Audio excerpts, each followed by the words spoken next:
The Speakeasy Stage Company opened its 35th season with Primary Trust, a 2024 Pulitzer Prize-winning play by Ebony Booth. Here's a quick preview. I wasn't wrong. Yeah, you were. I was cautious with my expectations. Can you just You were say right. it? Okay, is that what you want to hear? Yes. Thank you. I got a job. You got a And JOB. it wasn't even that hard. I told you, easy as a pancake. Well, I couldn't have done it without you. You didn't need me. He wanted to hire you because of you.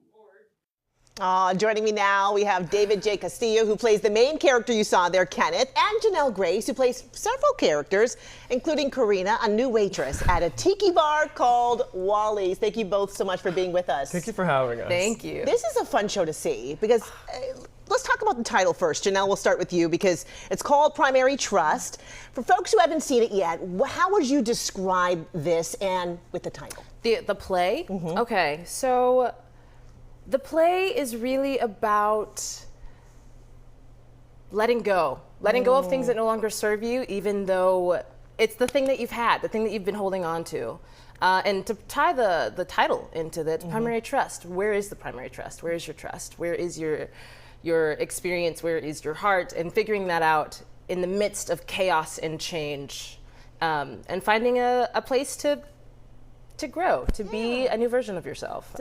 Yeah. I don't know if that made sense, but that's what I think. Oh, it's a beautiful way to describe it, right? Yeah. Because I think it's relatable in so many ways, is. right? So David, your character for sure is relatable. You're the main character, Kenneth, who we just saw gets a new job after getting laid off. Tell us about Kenneth. Kenneth is, he is this very lovely human being. He's a bit of a loner, but he has a very vibrant inner life.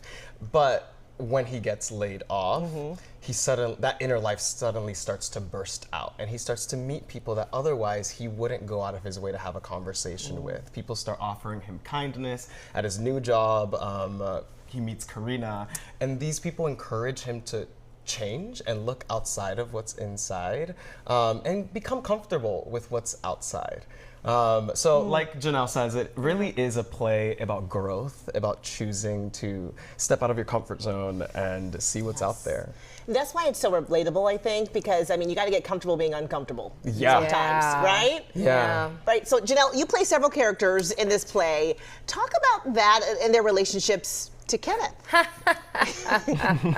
Well, yes, I play a lot of characters, and I think maybe only like 7 of them interact with Kenneth directly.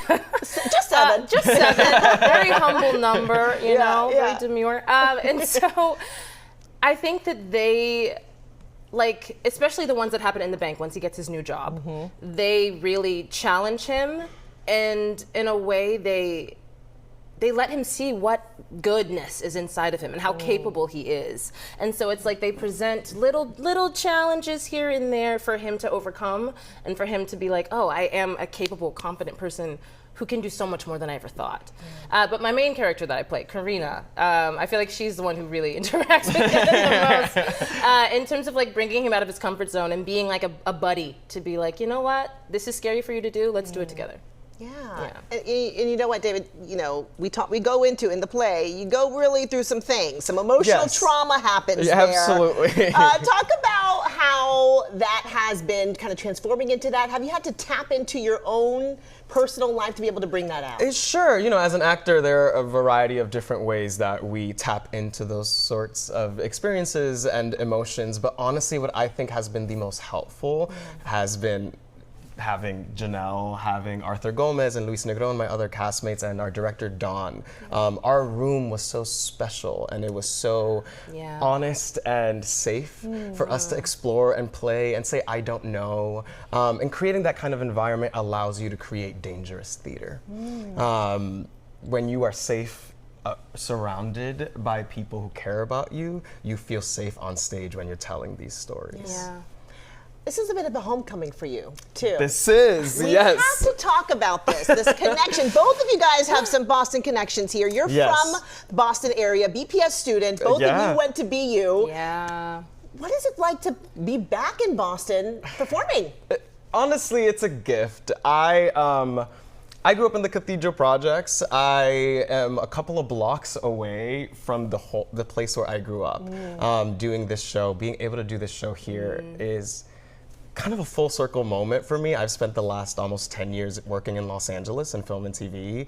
I am transitioning back to being in Boston and doing more theater, and getting to do so with this play, you know, Pulitzer Prize winning play is huge. Playing this role is huge. So I feel very grateful. I feel honored.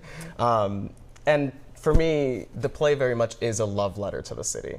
Oh, I love that you said that. By the way, definitely you don't want to miss it while it's here. We appreciate you both for being here. I think a lot of folks, especially folks from Boston, see you two and they're saying, okay, this is something I want to do, and look at them on stage. Oh my God. So we appreciate it. Performances of Primary Trust presented by the Speakeasy Stage Company are at the Calderwood Pavilion through October 11th.